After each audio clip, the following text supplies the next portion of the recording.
আজকে বিনির মায়ের কাছে ধরা পড়লো।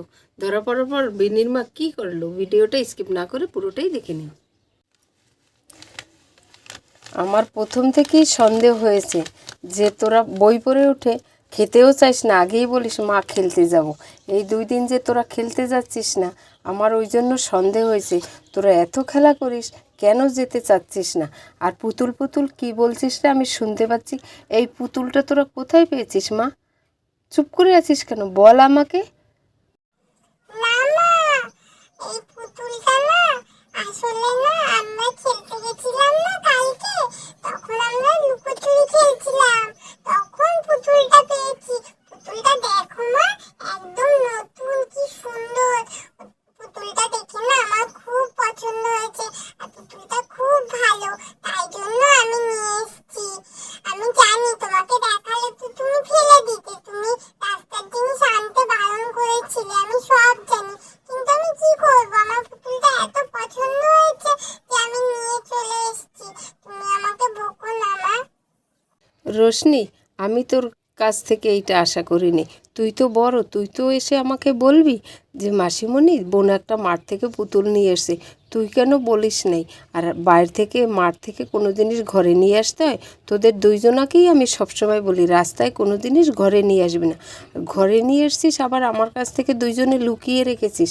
তোদের 2 জনকেই আমি ধরে এবার মার দেবো। মাসিমণি, আমি তো বোনকে বারণ করেছি, বোন তো কোনো কথাই আমার শোনেনি। আমি বলছি বোন এই পুতুলটা বাড়ি নিতে হবে না, মাসিমণি তাহলে বকা দেবে। মাসিমণি তো সবসময় আমাকে বলে বাইরের কোনো জিনিস বাড়িতে নিয়ে আসবি না। আমার কথা বোন শোনেনি, বোন জোর করে এটা নিয়ে আসতে, আর আমাকে বলছে তুই মাকে বলবি না। দাঁড়া, আমি তোর মাকেও খবর দিচ্ছি, তোর মা এক্ষুনি চলে আসবে, তারপর তোদের 2 জনের ব্যবস্থা করব আমরা 2 বোনে। দাঁড়া। কিছু সময় পর রশনির মা চলে এলো। কি হয়েছে দিদি, তুই আমাকে ডেকেছিস কেন? এদিক ঘুরে তাকিয়ে দেখ, ওই দেখ ওই পুতুলটা পেয়েছে মাঠে। এই 2 দিন দেখ ওরা আমার কাছ থেকে পুতুলটা লুকাচ্ছে, আর লুকিয়ে লুকিয়ে খাটে বসে খেলা করছে। আমি লুকিয়ে দেখছি যে ওরা খেলছে। এই পুতুলটাকে এখন ফেলে দিতে হবে, ওরা মাঠে খেলতে যাচ্ছে না এই পুতুলের জন্য। না মা, তুমি পুতুলটাকে ফেলো না, পুতুলটা আমার খুব ভালো লাগে, ও খুব ভালো পুতুল, ও কিচ্ছু করবে না, আমি তোমাদের সব কথা শুনবো, আমি পড়াশোনাও ঠিকঠাক করে করবো, আর মাঠে খেলতেও যাবো। তুমি ওকে ফেলো না মা, ওকে ফেলো না, ও খুব ভালো, ওকে ফেলো না মা, আমি আর কখনো এরকম করবো না, তুমি আমার কথা শোনো মা। আমি এখন পুতুল ফেলে দেব, তোর কোনো কথাই শুনবো না। তুই কি আমাকে জিজ্ঞেস করে মাঠ থেকে নিয়ে আসছিলি? তুই যেরকম জিজ্ঞেস করে নিয়ে আসিস না, আমি এখন ফেলেই দেবো, তোর কোনো কথাই আমি শুনবো না। এবার চললো বিনির মা পুতুল ফেলতে।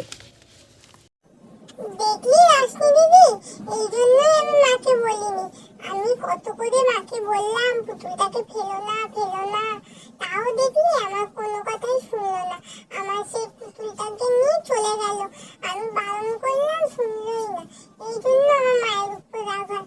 বাবা থাকলে বাবাকে বললে বাবা ঠিক শুনতো, মা তো আমার কোনো কথাই শুনতে চায় না।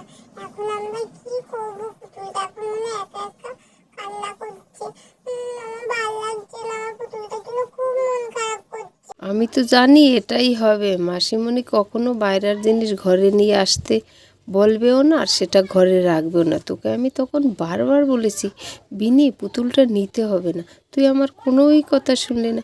এখন তুই কষ্ট পা, বসে বসে কান্না কর। তুইও বকা খেয়েছিস, আমিও তোর জন্য বকা খেলাম। বাড়িতে গেলে আবার মাও আমাকে মারবে, এখন দেখবি।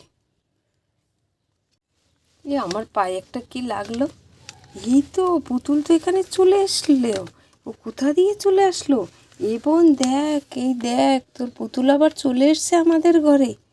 এই দেখ, তাকিয়ে আয় আয়, চলে আয়, তুই দেখ না পুতুল এখানেই শুয়ে আছে। হ্যাঁ রোশনি দিদি, তুমি তো ঠিক কথাই বলেছো, পুতুল তো এখানে চলে এসেছে, কি মজা কি মজা, আমি তো খুব খুশি হয়েছি।